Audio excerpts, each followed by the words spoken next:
What's up? It's Quinn.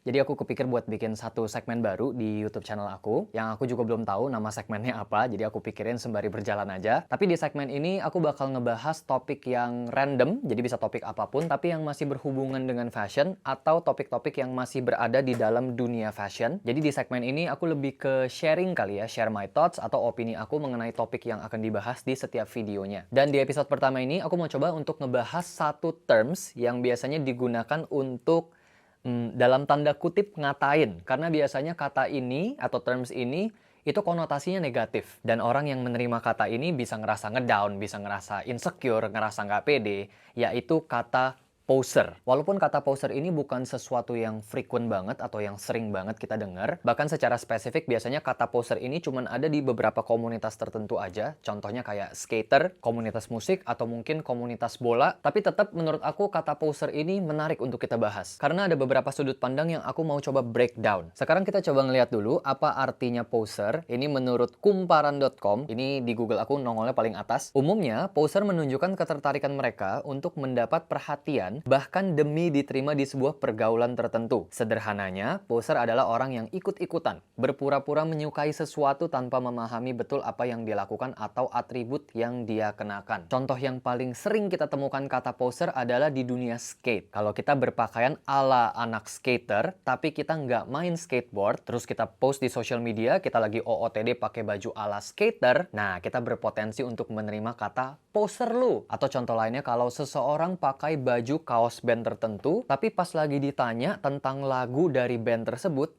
orangnya nggak bisa jawab. Itu juga bisa dikatain poser lo. Jadi ini dua contoh kasus poser dalam dunia fashion, dalam dunia berpakaian. Ketika kita menggunakan atribut, dalam hal ini pakaian, di mana atribut ini merepresent hal-hal tertentu. Seperti komunitas, sebuah bentuk seni, seperti musik, atau bahkan lebih dari itu, merepresent sebuah culture. Kita kembali dulu ke arti poser menurut si kumparan.com ya. Kan tadi dia bilang kalau sederhananya poser ini adalah orang yang ikut-ikutan atau bahkan berpura-pura menyukai sesuatu. Berarti definisi ini membutuhkan disposisi seseorang. Jadi ketika aku berpura-pura suka skate dan aku berpakaian ala anak skate demi diterima di komunitas tersebut, aku berarti poser. Tapi ada sedikit problema, yaitu kita nggak pernah tahu disposisi hati orang seperti apa. Gimana kalau aku pakai pakaian skater bukan karena aku mau diterima di komunitas skater. Bukan karena, oh biar gue dipandang keren. Karena pada saat itu, fashion skater adalah hal yang lagi trending misalnya. Bisa jadi aku pakai pakaian skater karena memang aku suka sama fashion skater.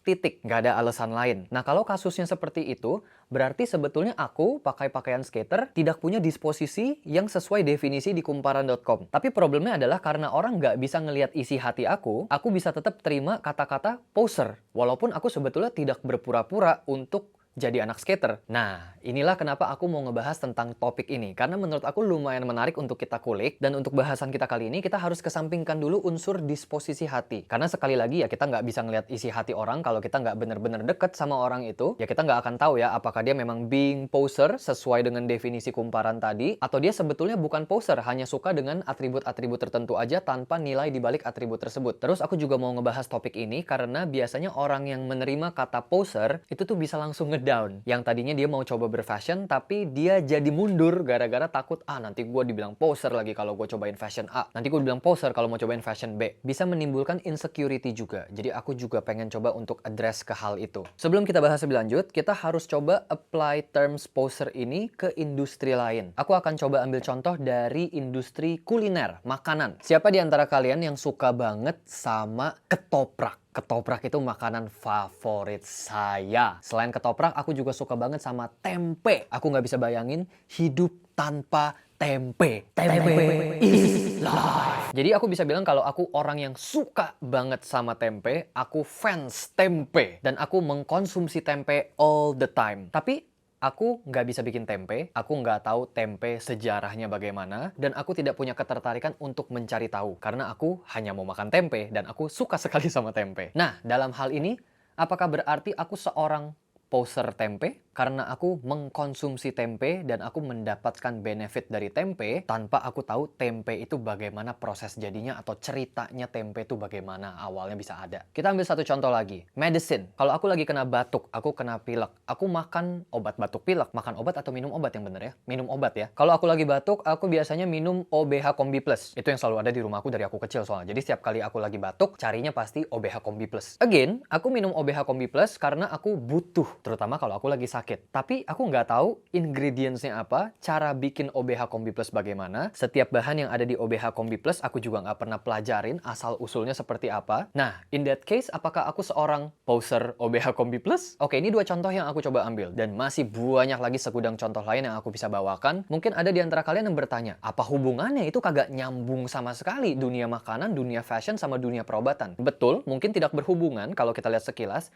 tapi ada yang berhubungan, yaitu value. Kalau kita ngomongin makanan, kita bisa ngomongin paling tidak dari 2 sisi. Sisi pertama adalah sisi praktisnya pasti, kayak tempe itu enak, tempe itu bergizi, dan kita consume itu karena kita tahu sisi praktisnya kita butuhkan. Badan kita butuh protein, tempe punya protein, perut kita butuh dikenyangkan, tempe mengenyangkan, dan taste buds lidah kita butuh dipuaskan, dan tempe bisa dimasak jadi berbagai macam bentuk masakan. Itu adalah sisi praktis dari sebuah tempe. Tapi masih ada satu sisi lagi dari masakan tempe, yaitu sisi seninya. Hah? Seni? Tempe adalah seni? Yang aku maksud seni adalah masakannya. Masakan tempe. Karena ada yang bilang kalau cooking itu juga sebuah art. The art of cooking. Karena di balik sebuah masakan ada proses. Proses yang membutuhkan keahlian tangan, membutuhkan ide dari kepala kita dan pengetahuan juga tentang perbumbuan dan lain-lainnya. Ada sebuah proses yang membutuhkan kita untuk bisa mengolah raw ingredients menjadi sebuah masakan yang lezat, yang bisa memenuhi semua value-value praktis tadi. Bisa bergizi, bisa bikin kenyang, dan terlebih rasanya enak untuk dikonsumsi. Nah, proses ini bisa dibilang sebagai proses seni dalam memasak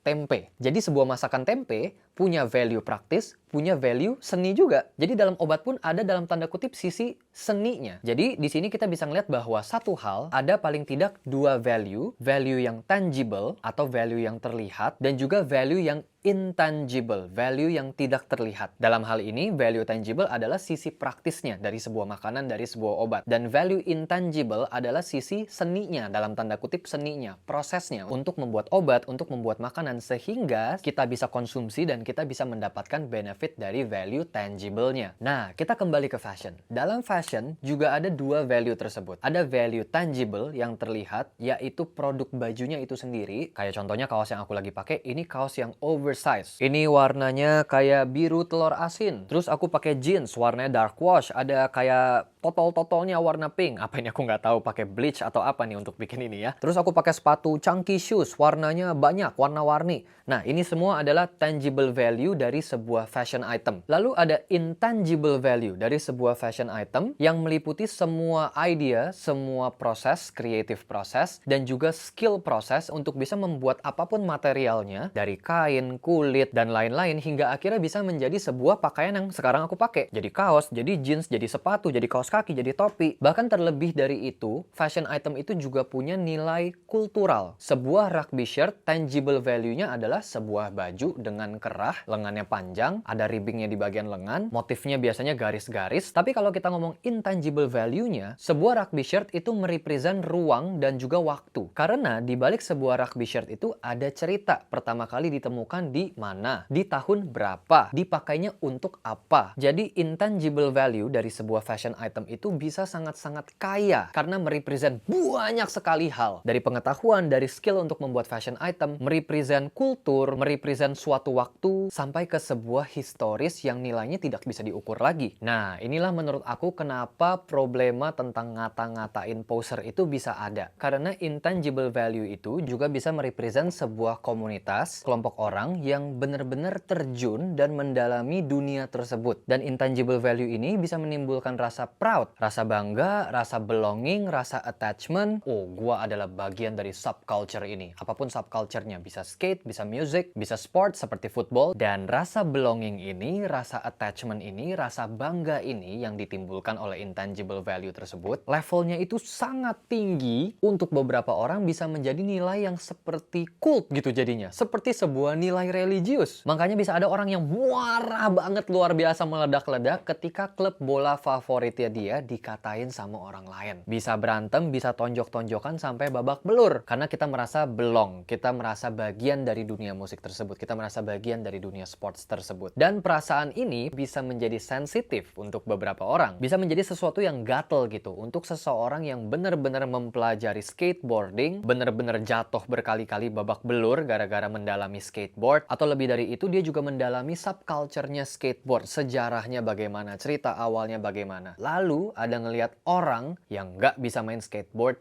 pakai baju skateboard. Menurut aku ini adalah cikal bakal akar kenapa bisa ada kata-katain poser. Sekarang untuk mengkonklusikan video ini, aku mau mencoba untuk mengajak kalian berpikir kembali. Apakah aku pakai pakaian ala skater? Yes, aku pakai karena aku memang suka sama pakaian-pakaian skater. Aku suka sama jenis item yang di mix and match. Aku suka sama cutting-cutting pakaian skater. Tapi apakah aku nge-skate? Aku ollie aja nggak bisa.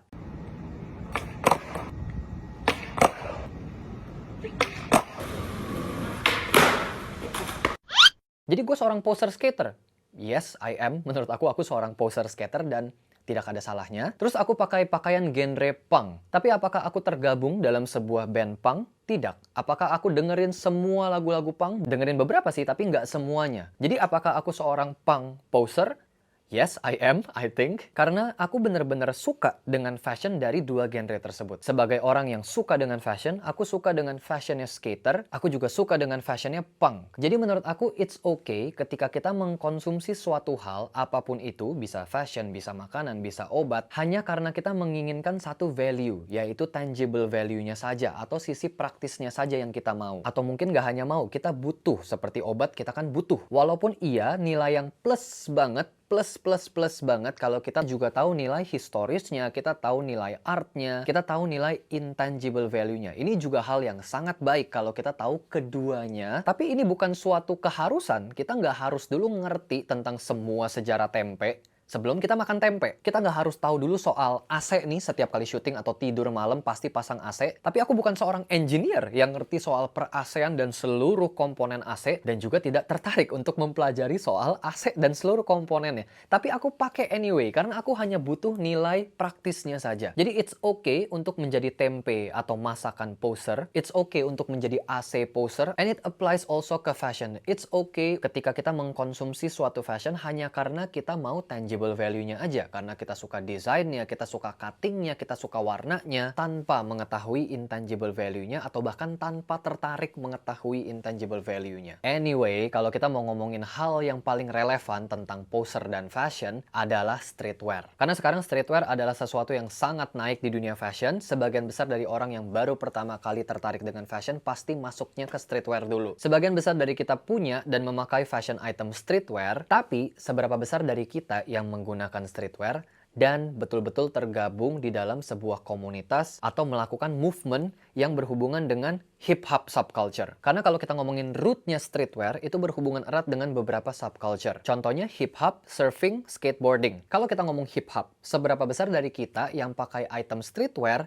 terus juga seorang rapper atau sekedar bisa nge-rap? Seberapa banyak dari kita yang pakai item streetwear lalu into ke graffiti art atau bisa doing graffiti art? Seberapa banyak dari kita yang pakai streetwear bisa break dance dan lain-lainnya, activity yang ada di dalam sebuah subculture hip hop? Untuk orang-orang yang nggak bisa nge-rap, apakah berarti kita streetwear poser karena kita pakai streetwear item tapi kita nggak into ke hip hop culture? So, in the end, I think it's totally okay for us being a poser. Sekali lagi kalau kita kesampingkan masalah disposisi hati, karena seringkali bisa jadi kita hanya ingin, hanya tertarik, atau hanya membutuhkan satu sisi value, yaitu tangible value atau sisi praktisnya saja. Jadi, untuk teman-teman khususnya yang suka dengan fashion, lalu tertarik dengan satu genre fashion yang mungkin berpotensi atau sudah pasti berpotensi untuk menimbulkan kata-kata poser lu, semoga video ini bisa sedikit banyak membantu kalian untuk bisa berpikir lebih positif, untuk bisa menerima dan mencerna kata-kata poser dengan lebih positif. Karena it's totally okay untuk menjadi seorang poser, dan we are all a poser anyway dalam berbagai hal yang kita pakai, kita rasakan benefitnya, tapi kita tidak pernah pelajari prosesnya. So guys, itu pendapatku mengenai topik poser dalam dunia fashion. Apakah kalian setuju atau kalian tidak setuju? Coba kalian tulis di kolom komen. Mari kita diskusi di kolom komen, dan kalau kalian punya ide topik atau kalian punya topik yang ingin untuk aku coba bicarakan, please also comment down below. Hope you guys enjoy this video. Thank you so much buat teman-teman yang udah nonton. udah like, share, dan juga subscribe. Nyalain juga notification bell-nya biar nggak ketinggalan video-video terbaru. And I'll see you on the next episode.